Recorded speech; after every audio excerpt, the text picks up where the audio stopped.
नमस्कार दोस्तों, स्वागत है आप सभी का आज के इस वीडियो में। अक्सर आपने सुना होगा कि बहुत से ऐसे कॉलेज हैं जहां पर ऑन पेपर टीचर काम करते हैं। ऑन पेपर का मतलब ये होता है कि उस टीचर का नाम उस कॉलेज में दर्ज है, उस कॉलेज के रिकॉर्ड में वो फुल टाइम टीचर है। लेकिन वास्तविकता में वो उस कॉलेज में नहीं रहते हैं, कहीं और दूसरी जगह रहकर अपनी प्रैक्टिस करते हैं या कुछ और काम करते हैं। तो ऐसे जो टीचर्स को ऑन पेपर टीचर कहा जाता है। और एनसीआईएसएम ने इसके लिए एक पोर्टल भी लॉन्च किया था, जिसमें अगर आपको भी संज्ञान में है कि कोई ऐसा व्यक्ति जो है किसी कॉलेज में ऑन पेपर के रूप में रजिस्टर्ड है, यानी कि टीचर है लेकिन वहाँ जाता नहीं है, तो उसके बारे में एक पोर्टल जारी किया गया था जहाँ पर आप कंप्लेन कर सकते थे। लेकिन तमाम कोशिशों के बाद भी जो है अभी भी बहुत हद तक इस पे लगाम नहीं लग पाया है और कई जगहों पे अभी भी ऐसा काम चल रहा है। हाल में ही बहुत सारी कंप्लेंट्स एनसीआईएसएम को मिली थी, इसलिए एनसीआईएसएम ने एक नोटिफिकेशन जारी किया अभी कुछ दिन पहले ही, और उसमें बहुत ही स्ट्रिक्ट वार्निंग दी गई है अगर कोई भी ऐसा व्यक्ति जो ऑन पेपर टीचिंग का काम करते हुए पकड़ा जाता है। तो इस नोटिफिकेशन के बारे में आज डिटेल में हम चर्चा करेंगे। तो ये नोटिफिकेशन जो है 20 अगस्त को है, यहाँ पे आप देख सकते हैं।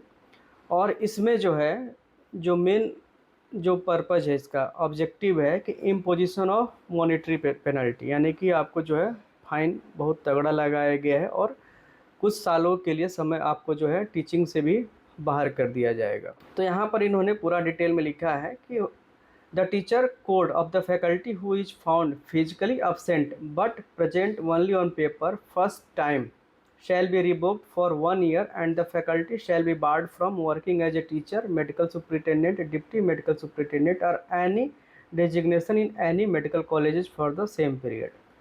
यानी कि जितने भी ऑन पेपर टीचर हैं उनको 1 साल के लिए उनका टीचर कोड हटा दिया जाएगा, कैंसिल कर दिया जाएगा, और वो ना तो टीचर बन सकते हैं, ना तो मेडिकल सुपरिटेंडेंट या डिप्टी मेडिकल सुपरिटेंडेंट या कोई भी डिजिग्नेशन आप किसी भी आयुर्वेद के मेडिकल कॉलेज में आप नहीं ले सकते।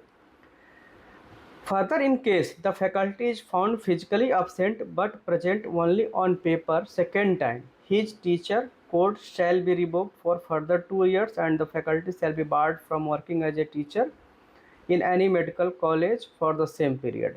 यानी कि अगर कोई दोबारा करते हुए पकड़ा जाता है, उसको 2 साल के लिए उसका कोड कैंसिल कर दिया जाएगा। 2 साल तक वो किसी भी पद पे टीचर या मेडिकल सुपरिटेंडेंट या डिप्टी मेडिकल सुपरिटेंडेंट या किसी भी डेजिग्नेशन पे वो 2 सालों तक काम नहीं कर पाएगा। Further, in case faculty is found physically absent but present only on paper third time, his teacher code shall be revoked permanently and he shall be barred from working as a teacher in any medical college permanently. और यही काम अगर third time भी करते हुए पाए गए तो उनका जो कोड है परमानेंटली रिवोक कर दिया जाएगा और उनको हमेशा के लिए किसी भी कॉलेज में ज्वाइन करने से उनको हटा दिया जाएगा, यानी कि वो परमानेंटली जो है बैंड हो जाएंगे, कहीं भी ज्वाइन नहीं कर सकते। अब इसी में थोड़ा सा और इसमें ऐड ऑन किया गया है।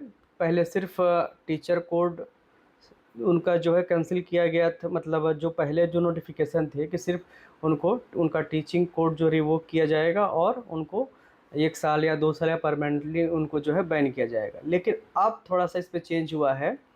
After due consideration, the board discussed and decided that in addition to the punitive action prescribed under the applicable policy, the following monetary penalty shall be imposed by the Marbejuan.